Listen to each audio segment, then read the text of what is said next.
Kirin Rise University YouTube. I am Ed Cruz.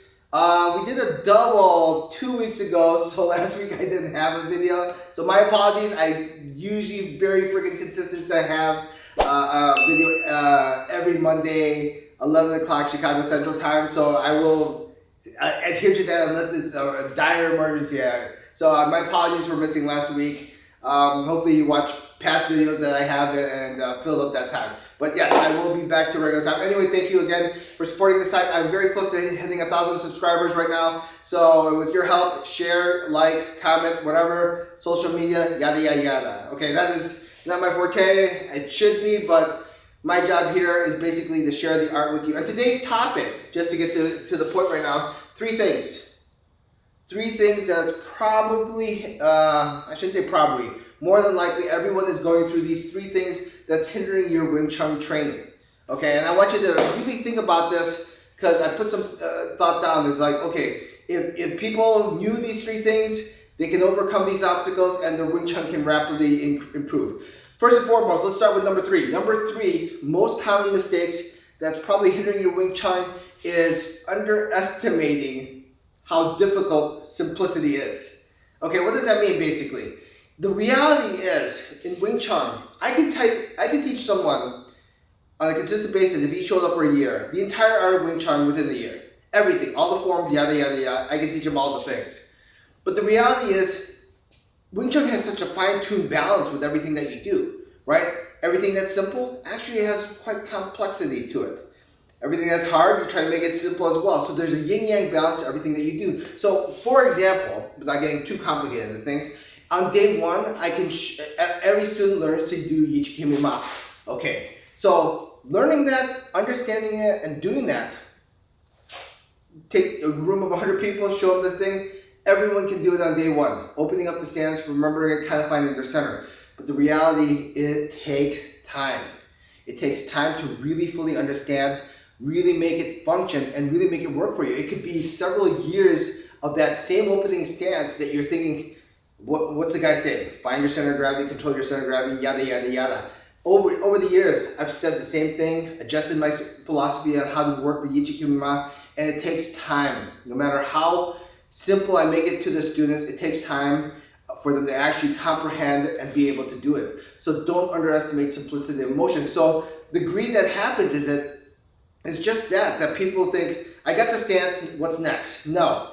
Wing Chun always works reverse. Everything that you learn in the beginning is actually the most important thing, as opposed to stuff that you learn later on. Because everyone's like, oh, BG is the secret form, yada, yada, yada. No, the secret form is understanding the complexity of the simplest motion, which is Yichi Kimi Ma, and stemming your way up. Because everything that you can't do at the advanced level is because it's going backwards. And it all starts at the very beginning from the stance. So just remember that. Okay, number two, most common mistakes in Wing Chun. I know I'm going to get some debate on this. It's okay. It's fine with you. But Wing Chun is a different breed. And by that I mean you can't mix. Number two, you can't mix Wing Chun with other stuff.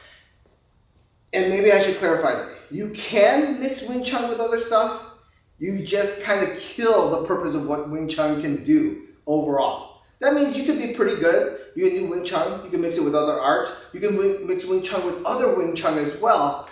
But at the end of the day, right, the structure of how we do things is 100% different from how, let's say, someone who does a punch in boxing or someone who does a punch in karate, okay? There's a reason we punch like this, okay? There's a reason we have our punch like this. There's a structural hold behind it. And then there's a reason why we do our footwork as well. There's a reason for that movement. Some people will be like, well, in boxing, you can move faster. You have a different kind of footwork. Sure, there's a reason for that. Wing Chun, boxing, footwork's faster in boxing, right? But Wing Chun will find the balance of that. You may have the faster footwork, weaker foot structure, overall structure behind that. Okay, so we look for the balance of things of how we do that. And so that's the thing. If you really want to decode what Wing Chun can do, the power of Wing Chun, it's really close to nearly impossible as far as mixing it. Like I said, mixing it from a sense of different martial arts, pick and choose Bruce Lee style. This works for me, and that works for me. And the next level is also doing multiple Wing Chuns as well. This works for me, this works for me, and that forth.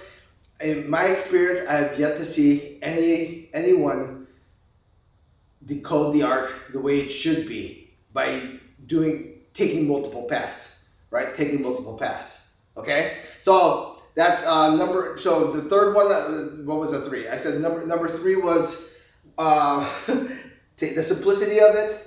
Right? Don't get bogged down with it. It's actually, simplicity takes time to understand.